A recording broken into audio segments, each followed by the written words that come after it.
नुकतीच नागपूरमध्ये हिंसाचाराची घटना घडली। औरंगजेबाच्या कबरीचा मुद्दा या हिंसाचाराला कारणीभूत ठरलेला होता।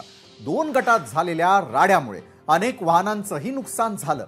त्यानंतर पोलिसांनी सर्च आणि कोम्बिंग ऑपरेशन राबवत काही जणांना ताब्यात घेतलं।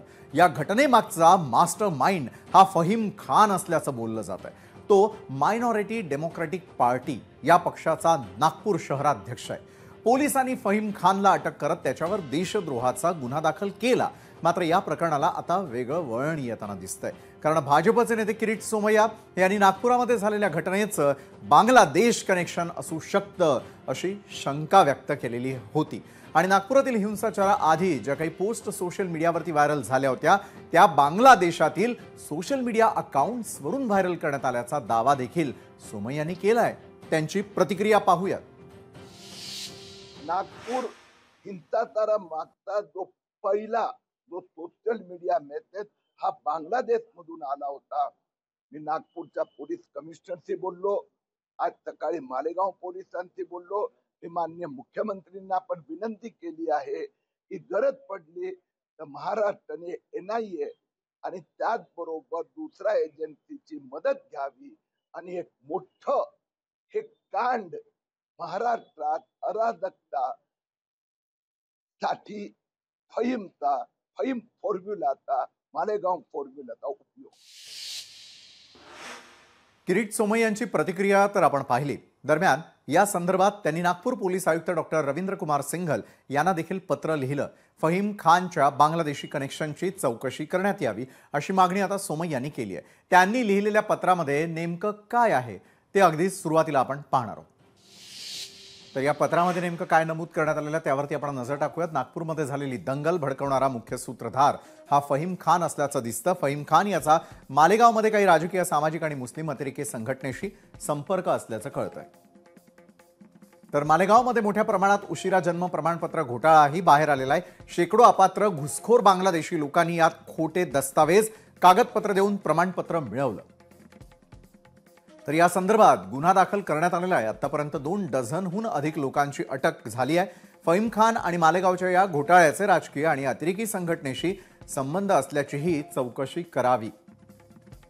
तसंच फहीम खानच्या बांगलादेशी कनेक्शनचीही चौकशी करायला हवी अशी माझी विनंती आहे।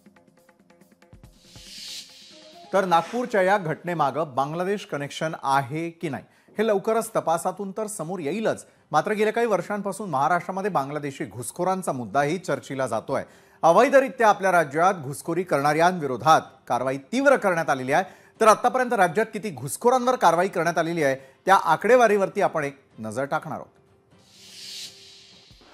तर ही आकडेवारी नेमकं काय सांगते तर आपण समजावून घेऊयात। बांगलादेशी घुसखोरांच्या मुसक्या आवळा, कारण वर्ष 2021 साली अटक झालेले 192, हद्दपार झालेले 109, महाराष्ट्रामध्ये असलेल्या बांगलादेशी घुसखोरांची आपण संख्या यावेळेला पाहतोय। 2022 साली 217, त्यातील हद्दपार झाले 77। 2023 साली वाढून ती गेली 573 वर, हद्दपार झाले 127। 2023च्या कारवाईमध्ये 716 अटक करण्यात आली, 216 हद्दपार करण्यात आले। त्यानंतर 2025च्या 15 फेब्रुवारी पर्यंतची जर आपण आकडेवारी पाहिली तर आतापर्यंत अटक झालेल्यांची संख्या आहे 539, हद्दपार केवळ 12 जणांना करण्यात आलेला आहे। बरं, हा मुद्दा फक्त बांगलादेशी घुसखोरांसाठीच मर्यादित नाहीये, तर इतर घुसखोरही आपल्या भारताला जणू काही धर्मशाळा समजून वास्तव्य करायला येतात। त्यामुळे आओ जाओ घर तुम्हारा है हे थांबवण्यासाठीच आता केंद्र सरकारनेही पावलं उचलायला सुरुवात केली। केंद्रीय गृहमंत्री अमित शहा यांनी अर्थसंकल्पीय अधिवेशनाच्या दुसऱ्या भागामध्ये नवीन इमिग्रेशन विधेयक सादर केलेलं आहे। जर हे विधेयक संसदेत मंजूर झालं तर बेकायदेशीर निर्वासित आणि त्यांना मदत करणाऱ्यांवरती कठोर कारवाई करण्यात येईल। तर नवीन इमिग्रेशन अँड फॉरेनर्स बिल 2025 अंतर्गत काय होणार आहे हे अगदी आपण थोडक्यामध्ये समजावून घेणार आहोत। तर नवीन इमिग्रेशन अँड फॉरेनर्स बिल 2025 अंतर्गत हवाई आणि समुद्रमार्गे भारतात येणाऱ्या सर्वांना आवश्यक कागदपत्र लागतील। नियमाच्या व्याप्तीमध्ये केवळ प्रवासीच नव्हे तर क्रू मेंबर्सचाही समावेश। बनावट पासपोर्ट आणि बनावट कागदपत्र बनवून मदत करणाऱ्यांवरही कठोर कारवाई। नवीन हा नेमका कायदा काय आहे त्यावरती आपण नजर टाकतो आहोत। तर नवीन इमिग्रेशन अँड फॉरेनर्स बिल 2025 अंतर्गत घुसखोरी करत असताना आढळल्यास कठोर कारवाईची तरतूद करण्यात आली आहे. दरम्यान घुसखोरी करणाऱ्यांना आणि त्यांना मदत करणाऱ्यांना काय शिक्षा होऊ शकते याचाही अगदी थोडक्यात आपण आढावा घेणार आहोत. तर यामध्ये जर कोणी दोषी आढळलं तर शिक्षा आणि दंड काय असेल? बनावट पासपोर्ट आणि बनावट कागदपत्र बनवणाऱ्यांना 2 ते 7 वर्षांचा तुरुंगवास, 1 ते 10 लाख रुपयांच्या दंडाची ही तरतूद. परदेशी नागरिक पासपोर्ट शिवाय भारतात प्रवेश करत असल्यास 5 वर्षांपर्यंत त्यांना तुरुंगवास. घुसखोरी करणाऱ्याला 5 लाख रुपयांचा दंडही आकारला जाऊ शकतो. तर हे झालं शिक्षा आणि दंडासंदर्भामध्ये. आणि याच महत्त्वाच्या विषयावरती आज चर्चा करण्यासाठी आपल्या सोबत आहेत माजी पोलीस अधिकारी ॲडव्होकेट धनराज वंजारी, भाजपचे प्रवक्ते शिवराय कुलकर्णी आणि काँग्रेस प्रवक्ते अतुलजी लोंढे. तिन्ही मान्यवरांचं मी यावेळेला स्वागत करतो. अतुलजी, मी आपल्यापासून सुरुवात करेल. राज्यामध्ये या घडीला सर्वात मोठा प्रश्न जर बांगलादेशींसंदर्भातला असेल आणि घडत असलेल्या हिंसाचाराला जर ते कारणीभूत असतील तर देशाची सुरक्षा कुठे आहे? अतुलजी. या संदर्भामध्ये कडक मधली कडक कारवाई केली पाहिजे. याच्यामध्ये इंटेलिजन्सवर सुद्धा प्रश्नचिन्ह जे आहे ते उपस्थित होतं की 2022, 23, 23, 24, 24, 25 मध्ये सातत्यानं त्याच्यामध्ये वाढ होताना दिसत आहे. आणि हिंसाचारा तिकडनं जे पोस्ट होत आहेत ते किरीट सोमय्यांना माहित होतं आणि इंटेलिजन्स एजन्सीजला माहित होत नाही. हे अतिशय गंभीर आहे. त्यामुळे किरीट सोमय्यांना सुद्धा ताब्यात घेतलं पाहिजे आणि किरीट सोमय्यांना ताब्यात घेऊन त्यांच्याकडनं चौकशी केली पाहिजे एनआयएनी.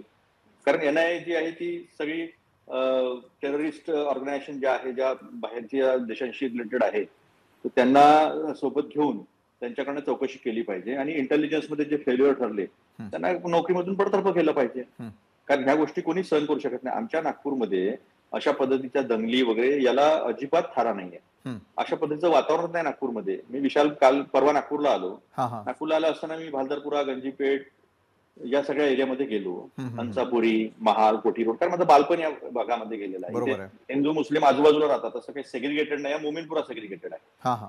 तर मी ते जाऊन सगळ्यांना भेटलो. मला तिथे काही असं भयाचं वातावरण किंवा लोकांमध्ये द्वेष एक दुसऱ्याच्या प्रती दिसला नाही. बाहेरून आलेले, एरियातून आलेले होते, भडकवल्या गेलेले होते. ते सगळं खरं आहे जे पोलीस सांगतात, त्याच्यामध्ये मला काही दुमत नाहीये. पण मला फार आश्चर्य वाटतं की ज्या गोष्टी किरीट सोमय्यांना माहित होतात त्या एनआयएला माहित होत नाही, एनटीसीला माहित होत नाही, त्याच्यानंतर पोलिसांना माहित होत नाही, लोकल इंटेलिजन्सला माहित होत नाही. हे अतिशय गंभीर आहे. म्हणजे आता किरीट सोमय्यांना डीजी केलं पाहिजे महाराष्ट्राचं, नाहीतर मग त्यांना एनआयएने ताब्यात घेऊन त्यांच्याकडनं सगळी चौकशी केली पाहिजे की कशा पद्धतीनं तुम्हाला कुठून ही माहिती मिळाली. त्यांचे सोर्सेस वापरले पाहिजे. त्यांनाच पहिले माहित होतं. उद्या चालून असं नको व्हायला की किरीट सोमय्यांनी असं म्हणायचं की मला, जसं त्यांनी सांगितलं मागे की मला टास्क दिलेलं होतं देवेंद्र फडणवीसांनी, मग आलेली माहिती पहिले किरीट सोमय्यांना दिली जाते का? या सगळ्या गंभीर प्रश्न जे आहेत ते याच्यातून निर्माण होत आहेत. ट्रेंड पोलीस फोर्स आहे आपल्या इथला. पोलीस फोर्स अतिशय चांगला आहे. आपल्या एजन्सीज पण चांगल्या आहेत. पण आता हा गंभीर प्रश्न निर्माण झालेला आहे की त्यांना माहित होत नाही आणि किरीट सोमय्यांना माहित होते. हे गंभीर आहे आणि याला खूप गंभीररित्या घेतलं पाहिजे आणि त्यांचे सोर्सेस जे आहे ते हे माहीत करून पोलिसांना त्याची माहिती दिली पाहिजे. बरं, निश्चितच जी शंका आपण उपस्थित करताय त्याचं उत्तर भाजपचे प्रवक्ते शिवराय कुलकर्णी यांच्याकडून मी घेणार आहे. शिवरायजी, जे इंटेलिजन्सला कळायला हवं होतं किंवा जसं सुनियोजित कट असल्याचं स्वतः मुख्यमंत्र्यांनी देखील सांगितलेलं होतं, मग नेमकं फेल्युअर कुठे झालं? बांगलादेश जर कनेक्शन असेल तर काय उपाययोजना आपण करणार आहात? शिवराय कुलकर्णीजी. मी आता माझे मित्र अतुल लोंढे या ठिकाणी जे बोलत होते ते नागपूरचे आहेत आणि त्यांचा नागपूरमध्ये चांगला दांडगा संपर्क आहे हेही मला माहिती आहे. पण त्यांनी एका गोष्टीकडे दुर्लक्ष केलं की आज जे किरीट सोमय्या बोलले ते किरीट सोमय्या बोलणारे पहिले नाही. नागपूरचा दंगा झाल्यानंतर जे काही पोलिसांनी शोधकाम केलं, कारण की दुपारपर्यंत सगळं शांत होतं. दुपारी पोलीस ठाण्यावर एक जमाव गेला मुस्लिमांचा. तिथे औरंगजेब जिंदाबादचे नारे लावले गेले आणि त्यानंतर ज्या पोलिसांना आढळून आलेल्या आहे अशा 97 पोस्ट आहेत की ज्या 97 पोस्टच्या माध्यमातून वातावरण चिघळवलं गेलं. त्या हिरव्या चादरीवर आयता लिहिल्या आहेत बा याच्यातल्या कुराण मधल्या, आणि त्याच्यामुळे ती चादर जाळली असा समज पसरवणाऱ्या आणि भडकवणाऱ्या पोस्ट या 97 पोस्ट निदर्शनास आलेल्या आहेत. या निदर्शनास आल्यानंतर नागपूरचा सायबर सेल बघणारे जे डीसीपी आहे त्या डीसीपींचं वक्तव्य सगळ्या वृत्तवाहिन्यांनी दाखवलेलं आहे. माझ्या माहितीनुसार आपल्याही वृत्तवाहिन्यांनी दाखवलंय. की त्यांनी जेव्हा या पोस्टचा शोध घेतला तेव्हा त्या पोस्टचा जो IP ऍड्रेस आहे, या ज्या सगळ्या पोस्ट फॉरवर्ड झाल्या या बांगलादेशमधून झाल्या. आणि बांगलादेशमध्ये जर याचा IP ऍड्रेस आहे आणि तिथून या पोस्ट जर फॉरवर्ड झाल्या तर याचं बांगलादेश कनेक्शन शोधून काढा अशी मागणी किरीट सोमय्या यांनी करणं काय चूक आहे? त्यासाठी किरीट सोमय्यांना येण्यामध्ये ताकद देण्याची काय गरज आहे? जे मोमीनपुरा शांत आहे म्हणतात आणि तिथे ज्यांनी दंगा घडून आणला त्यांना शांतता दूत म्हणतात, त्यांच्या चौकशा करायला पाहिजे, त्यांना तर मदत घ्यायला पाहिजे. इथे उलटा चोर कोतवाल को दाटेवाला प्रकरण आहे. मला एक सांगा की तिथे पोलीस या विषयाचा तपास करत आहेत, पोलीस स्वतः वक्तव्य देत आहेत की हे जे आहे, हे जे IP ऍड्रेस आहे ते बंगालमधून ऑपरेट झालेले आहे, बंगालमधल्या कम्प्युटरवरून हे सगळे ऑपरेट झालेले आहे आणि त्यांचे सगळे इंटरव्ह्यूज उपलब्ध आहेत. या इंटरव्ह्यूज नंतर किरीट सोमय्यांसारखा एक सक्रिय कार्यकर्ता जर चौकशी करण्याची मागणी करतोय पोलिसांना की इथे बांगलादेशी कनेक्शन दिसत आहे आणि हे बांगलादेशी कनेक्शन आहे, हे एवढं सफिशियंट आहे ना, याच्यापेक्षा जास्त काय पाहिजे? जर सायबर सेलमध्ये लक्षात येत आहे की सगळे IP ऍड्रेसेस बंगाल ऑपरेट झालेले आहेत, तर बांगलादेशी घुसखोरांचं एक नेटवर्क नागपूरमध्ये आहे या निष्कर्षापर्यंत आपण पोहोचायला काहीच हरकत नाही. आणि कशाला उद्धव ठाकरे मुख्यमंत्री असताना 12 नोव्हेंबरला अमरावतीमध्ये दंगा झाला होता, रजा अकादमीतून मोर्चा काढला होता, त्या मोर्चाच्या नेतृत्वामध्ये समोर कोण होते? सगळे समोर बांगलादेशी घुसखोर होते. 3-4 हजाराच्या संख्येमध्ये बांगलादेशी अमरावतीमध्ये होते. हे बांगलादेशी ठिकठिकाणी आहेत आणि हे NDAचा म्हणजे UPAचा कोणती काय इंडिया आघाडीचा मित्र पक्ष असलेल्या ममता बॅनर्जीच्या 24 परगण्याचे बनावट आधार कार्ड घेऊन सगळेजण इथे बसतात. त्यांना तिथे आधार कार्ड देण्याची फॅक्टरी खोललेली आहे. पण शिवरायजी, अशी जर घुसखोरी कोणी करत असेल तर आपल्या यंत्रणांवरतीच प्रश्नचिन्ह उपस्थित राहतं. मला वाटतं अतुल लोंढे याकडे जास्त लक्ष वेधू इच्छित निश्चित राहतात. आणि मी तुम्हाला सांगतो एक वाक्य पूर्ण करतो फक्त. बोला शिवराज. तुम्हाला निश्चित सांगतो, आपण जे आता आकडेवारी दाखवली की नाही, 23, 24, 25 ची जी आकडेवारी आता दाखवली ना, ही 512, 217 ची आकडेवारी आहे. माझ्याजवळ 2014च्या पूर्वीची पूर्ण महाराष्ट्राची आकडेवारी आहे. याचं प्रमाण 3 पट आहे. देशाची आकडेवारी आहे. मी तुम्हाला सांगतो, आसाम आणि जेवढे सीमावर्ती प्रांत आहे त्याच्यातल्या घुसखोरीची संख्या ही लाखांच्या घरात आहे. त्याच्यामुळे हा प्रश्न काय आज निर्माण झालेला प्रश्न नाही आहे. जर आपण घुसखोरांवरच जर चर्चा करणार असू तर 2014च्या पूर्वी या देशात आलेल्या घुसखोरांची संख्या किती होती याही विषयाच्या. UPA काळातली आकडेवारी आपण सांगताय, हाच प्रश्न थेट मी आता अतुलजींकडे नेणार आहे. अतुलजी, सरकार कुणाचंही असलं तरी घुसखोरी थांबवण्यामध्ये आपल्याला सगळ्यांना अपयश येत आहे का? आता विशालजी, याचा अजून गंभीर मुद्दे उपस्थित झालेले आहे. सरकार कोणाचं आहे? केंद्रामध्ये BJPचं, महाराष्ट्रामध्ये कोणाचं आहे? BJPचं. महाराष्ट्राचे मुख्यमंत्री गृहमंत्री कोण आहेत? देवेंद्र फडणवीस आहेत. किरीट सोमय्या कोणत्या पक्षाचे आहे? BJPचे. खासदार कोणत्या पक्षातून होते? BJPचे. आणि आता त्यांना माहिती मिळाली लोहित मत्तानींकडनं. माझ्या माहितीप्रमाणे सायबर सेलचे DCP जे आहे ते लोहित मत्तानी आहे. व्हेरी इफिशियंट ऑफिसर, चांगले अधिकारी आहेत. आता त्यांच्या माहितीतून यांना माहित झालं किरीट सोमय्यांना, आणि मग किरीट सोमय्यांनी त्यांना पत्र लिहिलं. म्हणजे किरीट सोमय्यांचा नागपूर पोलीसवर आणि देवेंद्र फडणवीस दोघांवर विश्वास नाही, म्हणून ते पत्र लिहित आहेत. हा काय खेळ लावलाय का? इन्व्हेस्टिगेटिव्ह एजन्सी काम करत आहे. इथे आमचं नागपूर पहिल्यांदा एवढ्या याच्यात झालं. आम्हाला म्हणजे अजूनही आम्हाला त्याचं फार वाईट वाटतं की आमच्या नागपूरमध्ये अशी परिस्थिती नव्हती. बाहेरचे लोक येऊन, बांगलादेशचे लोक येऊन बांगलादेशचा IP ऍड्रेस वरून हे सगळं होत असेल तर हे गंभीर आहे. या सगळ्या तपासाच्या पाठीशी आम्ही ताकदीनं उभा आहोत. हा काय खेळ लावला किरीट सोमय्यांनी? गंमत वाटते का त्या किरीट सोमय्याला सगळ्या गोष्टी राजकीय शिवराज कुलकर्णीजी, इथं आमच्या जीवावर पेतलेला आहे. त्याला विश्वास नाही का देवेंद्र फडणवीसांवर गृहमंत्री म्हणून? महाराष्ट्र नागपूरच्या पोलिसांवर विश्वास नाही आहे का? कोणी लोकशाहीमध्ये कोणी मागणी करणे हा काही खेळ नसतो. आणि याला जर तुम्ही खेळ म्हणत असाल तर मला म्हणजे फील येत आहे, वक्तव्याचीच फील येत आहे. मला सांगा, जर नागपूरच्या DCPनी स्वतः स्टेटमेंट दिलेला नाही, विश्वासाचा काय विषय आहे? मागणी करा म्हणणं विश्वासाचा काय विषय आहे? विश्वासाचा विषय तुम्ही काही बोलाल का? काही बोलाल का तुम्ही? नागपूरमध्ये निषेध केला का तुम्ही? निषेध केला का? निषेध नाही केला तुम्ही? औरंगजेबाचा उदाहरण आवाज वाढवता. कशाचा आवाज वाढवता तुम्ही? काय सांगत आहे तुम्ही? कशाचा आवाज वाढवता? तुम्ही शिकवला मला. औरंगजेबाची दिला तुम्ही औरंगजेबाची दिला मला. औरंगजेबाची अंगावर जावलं तुम्ही आहे. औरंगजेबाची अंगावर जावलं तुम्ही आहे. आणि औरंगजेबाचं उदात्तीकरण करणाऱ्या अतुल लोंढेंनी आवाज वाढवण्याचं काही कारण नाही. तुम्ही आवाज वाढवा, आम्हाला आवाज वाढवता येतो. काय समजून आले तुम्ही? काय समजून आले? काही बोलाल तुम्ही आणि ऐकून घ्यायचं लोकांनी. काही बोलाल तुम्ही का नाही निषेध केला? तुम्ही तिथं निषेध का नाही केला तुम्ही? एक निषेध झेंडा दाखवू शकत नाही काँग्रेसवाले. अरे तिथे कुर्निसात करणारे होता तुम्ही, काकाच्या मामाच्या मामीच्या तुम्ही. हे अतुल लोंढे आणि काँग्रेसची पिलावं, तुमचा नाना पटोले, तुमचे नेते तिथे कुर्निसात करत होते. काकाच्या मामीच्या बाईच्या अब्बाच्या परत तुम्ही तिथे कुर्निसात करत होता. काय गोष्टी करता? कोणत्या नागरी कांदे घेऊन नागपूरला होते कुठे तुम्ही? होतं कुठे?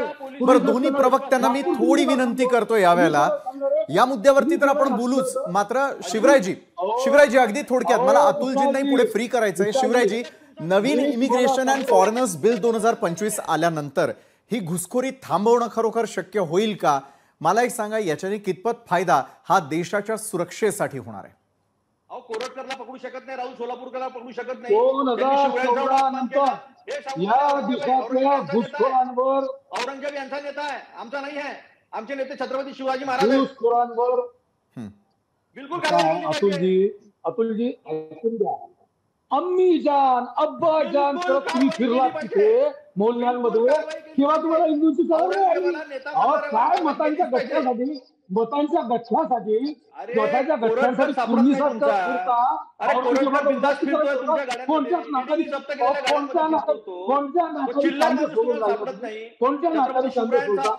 तुमची काय हो? तुमची काय लायकी आहे? काय गोष्टी करता?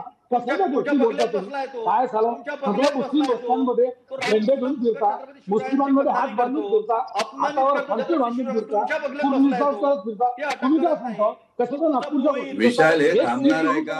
मला बोलायचं. मी आपल्याकडे येणारच आहे धनंजय वंजारी सर, येतोय मी आपल्याकडे. बरं, दोन्ही प्रवक्त्यांना मी 1-2 मिनिट थांबवतो. धनंजय वंजारी सर, मला एक सांगा, घुसखोरी सरकार कुणाचंही असलं तरी बांगलादेश घुसखोरी करतात, त्यांच्यासाठी तशा प्रकारची कागदपत्र बनतात. हा देशाच्या सुरक्षेसाठी अतिशय महत्त्वाचा प्रश्न. पुढे जाऊन ज्यावेळेला नवीन इमिग्रेशन अँड फॉरेनर्स बिल 2025 येणार, देशातली परिस्थिती बदलणार. धनराजजी, तुझ्या आजच्या या चर्चेच्या अनुषंगाने मला 2 प्राथमिक मुद्दे सांगायचे आहे. नंबर 1 असा, हा प्रवास इमिग्रेशन हा जो इश्यू आहे, ज्याच्यामध्ये देशाची हद्द कुठल्याही बाजूने कुठल्याही मार्गाने, हवाई किंवा जलमार्ग किंवा जमिनीचा मार्ग, कुठल्याही मार्गाने घुसखोरी करण्याचं जे यंत्रणा आहे ती केंद्र सरकारच्या अखत्यारीत आहे. यासाठी कुठलंही राज्य सरकार जबाबदार नाही. मागच्या एका चॅनलवर काही लोक ओरडून बंगालमध्ये सरकारला दोष देत होते, काही इकडे मुंबईतल्या सरकारला दोष देत, असं काही नाहीये. हा प्रश्न समजून घ्या. आणि म्हणून आज एक अतिशय स्तुत्य गोष्ट घडलेली आहे की केंद्रीय मंत्री श्री माननीय अमित शहांनी एक नवीन कायदा, त्या कायद्यामध्ये काही प्रावधानं अशा पद्धतीने टाकलेली आहे की प्रत्येकाला आता डॉक्युमेंट शिवाय एंट्री होणार नाहीये. दुसरा त्याच्या अनुषंगाने प्रश्न असा आहे की या सगळ्या बांगलादेशी घुसखोरांकडे आधार कार्ड मिळतं. आधार कार्ड हा पूर्णपणे केंद्रीय अखत्यारीतला विषय आहे. त्याच्यावर तो नंबरच तुमची एक आयडेंटिटी देत असतो. हे तुम्ही लक्षात घ्या. ती आयडेंटिटी कुठल्याही राज्य सरकारकडून जरी प्रेषित केली गेली तरी तिचं अल्टिमेट रजिस्ट्रेशन हे केंद्रामध्ये होतं. हे आपण या ठिकाणी लक्षात घेतलं पाहिजे. एक महत्वाचा पैलू या मॅटरमध्ये असा आहे की आजच्या तुझ्या डिस्कशनच्या चर्चेमध्ये बांगला घुसखोर हा विषयच वेगळा आहे आणि बांगलादेशातलं फहीम खानचं कनेक्शन हा अतिशय वेगळा विषय आहे. बरोबर. आणि तो विषय दहशतवादाकडे जातोय. तुमच्या सगळ्यांच्या एक गोष्ट लक्षात आली पाहिजे की बांगलादेशमध्ये जो उत्पात काही महिन्यापूर्वी घडला, त्या ठिकाणी आता ते प्रभारी जे मोहम्मद युनूसचं कारभार सुरू झालेला आहे, तो कारभार कोणाच्या हस्तकामुळे सुरू झाला? अमेरिकन सीआयएचा त्याच्यात हस्तक आहे असं आंतरराष्ट्रीय जर्नलिझम टाहो पळून बोलतंय. म्हणजे पाकिस्तानातलं दहशतवादी केंद्र हे बांगलादेश मध्ये शिफ्ट झालेलं आहे का? तर असं मानायला एक तथ्य एक कारण उपलब्ध आहे. दुसरं महत्वाचं कारण नागपूर आपण घेऊया. नागपूर ही संत्रा नगरी आहे. या ठिकाणी संत्र्याचा फार मोठा व्यापार होतो. तुम्हाला मी सांगतो, मी स्वतः नागपुरातला राहणार आहे. माझ्या बागा आहेत संत्र्याच्या. हा संत्रा व्यापारी बहुतांशी ज्या एका जनसमूहाचा आहे त्या समूहाचे सगळे कॉन्टॅक्ट हे बांगलादेश मध्ये आणि खूप मोठ्या प्रमाणात संत्र्याची आवक जावक ही बांगलादेश आणि भारत याच्यामध्ये होते. त्या अनुषंगाने बऱ्याचशा गोष्टी तपासाधीन आहे आणि अजिबात पोलिसांवर बोट उचलू नका. पोलिसांची गुप्तचर यंत्रणा या बाबतीत कित्येक वर्षापासून, मी स्वतः SIT मध्ये काम केलं तेव्हापासून या बांगलादेश मधल्या संत्रा व्यापारी आणि वाहतुकीवर पोलिसांची नजर आहे. दुसरं तुम्हाला सांगतो, जो किरीट सोमय्यांचा विषय, फहीम खानला अटक झाल्यानंतर 7व्या तासाला पोलिसांनी त्याचं बांगलादेशी कनेक्शन, त्याचे कॉन्टॅक्ट, त्याचा IP ऍड्रेस हे काढलेलं आहे. आता 3 दिवसांनी उपरेती येऊन आयजीच्या जीवावर बायची, साप निघून गेल्यावर फरकाटी झोडपत बसायची, तसं काहीतरी अर्ज करायचा. आणि मोठं आश्चर्य आहे, तुमचा मीडिया सुद्धा अशा लोकांना जे वारेमाप प्रसिद्धी देतो, हे पोलिसांच्या रेकॉर्डर ऑलरेडी उपलब्ध आहे, हे आलेलं आहे. त्याचा पुढचा तपास NIA करत आहे. आणि लक्षात घ्या, जेव्हा NIA सारखी तपास यंत्रणा आतमध्ये येते, त्याचा अर्थ आंतरराष्ट्रीय दहशतवादाचे धागेदोरे शोधून काढले जातात. कोणते कनेक्शन आहे फहीमचं, कोणते व्यापारी आहे, काय काय व्यापारी त्या भागातले अतिशय अल्प काळात अब्जोधिक झालेले आहेत, कशामुळे झालेले आहे, या सगळ्या गोष्टी पोलीस रडारवर आहेत. मी एक पोलीस अधिकारी म्हणून अतिशय ठामपणे आणि जबाबदारीने हे वक्तव्य आज तुझ्या चॅनलवर करतोय. नक्कीच धनराज सर, अतिशय महत्वाची माहिती तुम्ही दिलेली आहे या क्षणाला. मी शिवराय कुलकर्णींकडे येईल. शिवराय कुलकर्णी जी, एका बाजूला पोलीस यंत्रणा तपास करते, पुढचा तपास हा NIA कडे सोपवण्यात आलेला आहे, मात्र तरी देखील एका बाजूला बिल, त्यानंतर घडलेली घटना, याचं एकमेकांवरती फोडलं जाणारं खापर आणि दुसरीकडे बांगलादेशी घुसखोरांची वाढती संख्या. म्हणजे जसं आता मगाशी एक उल्लेख केला धनराज सरांनी की पाकिस्तान हे जे सगळ्यांना पोचणारं जे आत्तापर्यंत केंद्र होतं ते आता बांगलादेशकडे वळताना दिसतंय. आणि हळूहळू करत भारतामध्ये त्यांचा शिरकाव न होऊ देणं ही तुमची, आमची, सगळ्या नागरिकांची जबाबदारी आहे. शिवराय कुलकर्णीजी. विशालजी, आता धनराजजी अतिशय मुद्देसूद आणि त्यांचा पूर्वानुभव, त्यांनी केलेलं काम याच्या आधारावर त्यांनी नागपूरच्या या घटनेचं अत्यंत मुद्देसूद आणि अतिशय व्यवस्थित विश्लेषण केलेलं आहे. बरोबर. मला असं वाटतं की त्यांचा या विषयावर बोलण्याचा अधिकार आहे. आणि इतकं निर्मळपणे आणि इतकं जे काही फॅक्ट्स आहेत ते या पद्धतीने जर समोर आल्या तर त्याच्यामुळे लोकांच्या डोक्यामध्ये प्रकाश पडतो, लोकांची मानसिकता त्या पद्धतीने घडते. पण केवळ कुठल्याही गोष्टीवर जसं म्हणाले की बस झोडपत बसायचं कोणत्याही मुद्द्याला धरून, की याच्यामध्ये फेल्युअर काय आहे मला तुम्ही सांगा. की दुपारपर्यंत सगळं शांत असलेलं एका क्षणाला उफाळून जर बाहेर आलं, ते कनेक्शन समोर येतात, ते तपासावं लागेल, त्याला वेळ द्यावा लागेल. आणि हे तपासल्यानंतर मी तुम्हाला सांगतो की नागपूरचा एकही दंगलखोर सोडला जाणार नाही, सोडता कामा नये. फक्त याच्या मागचा एक विचार निश्चित केला पाहिजे की हे का घडताय, हे का घडताय, याला खतपाणी का मिळताय. तर गठ्ठा मतांसाठी जो अनुनय केला जातो, जे उदात्तीकरण केलं जातं, खरं म्हणजे ज्यांना कबर हवी आहे की नाही त्यांना हे मान्य आहे का की औरंगजेबाच्या कबरीवर एक पाटी लावा की छत्रपतींनी आणि मावळ्यांनी या औरंग्याला 28 वर्ष झुंजवून या मातीत गाडला. तुम्ही त्याला देवत्व देण्याचा प्रयत्न करता, तिथे दर्गा आणण्याचा प्रयत्न करता, तिथे लोक मन्नत मागतात, तिथे फुलं चढवतात. हे जे उदात्तीकरण आहे आणि या उदात्तीकरणाचं समर्थन जेव्हा एक वेळा औरंगजेबाविषयी जनक्षोभ निर्माण झालेला असताना जेव्हा उदात्तीकरण करण्याचा प्रयत्न मतांच्या गठ्ठ्यासाठी करतात तेव्हा अशा तऱ्हेची ठोकाठोकी सुरू होते. पण नागपूरमधलं जे बंगाल कनेक्शन आहे, धनराजजींनी सांगितल्याप्रमाणे निश्चितपणे त्याचा गंभीरतेने विचार केला पाहिजे. सरकार केल्याशिवाय राहणार नाही. स्वतः मुख्यमंत्री या संपूर्ण प्रकरणात लक्ष घालून आहेत. नागपूरच्या लोकांचं कौतुक केलं पाहिजे. त्यांनी अतिशय संयम ठेवला, त्यांनी पेशन्स ठेवल्या. पोलिसांनी आपला स्वतःवर हल्ला झाल्यावरही आटोकाट प्रयत्न करून ही सगळी दंगल शमवण्याचा प्रयत्न केला. पण पोलिसांवर हल्ला करणारे, या पद्धतीने गुंडगिरी करणारे आणि यांचा अपघात दुसऱ्या देशात होत असेल तर यांना शिवरायजी, कठोरात आपल्या कठोर सरकारकडून शिक्षा- आम्हाला हीच अपेक्षा आहे की घुसखोरांवरती आता बंदी घातली जावी, घुसखोरांनी पुन्हा प्रयत्न करू नयेत यासाठी. धनराज वंजारी सर, जाता जाता अगदी काही सेकंदात मला आपल्याकडनं उत्तर अपेक्षित आहे. जे घुसखोर आत्ता आहेत त्यांना बाहेर जाण्याचा मार्ग कसा काय शोधता यावा आणि त्यांना बाहेरचा रस्ता दाखवून देश सुरक्षित कसा करावा, अगदी काही सेकंदात, कारण आपली वेळ संपत आलेली आहे. धनराज सर. आताच काही दिवसापूर्वी दादर आणि शिवाजी पार्क या मुंबईच्या भागामध्ये बांगलादेशी घुसखोरांचा प्रश्न होता.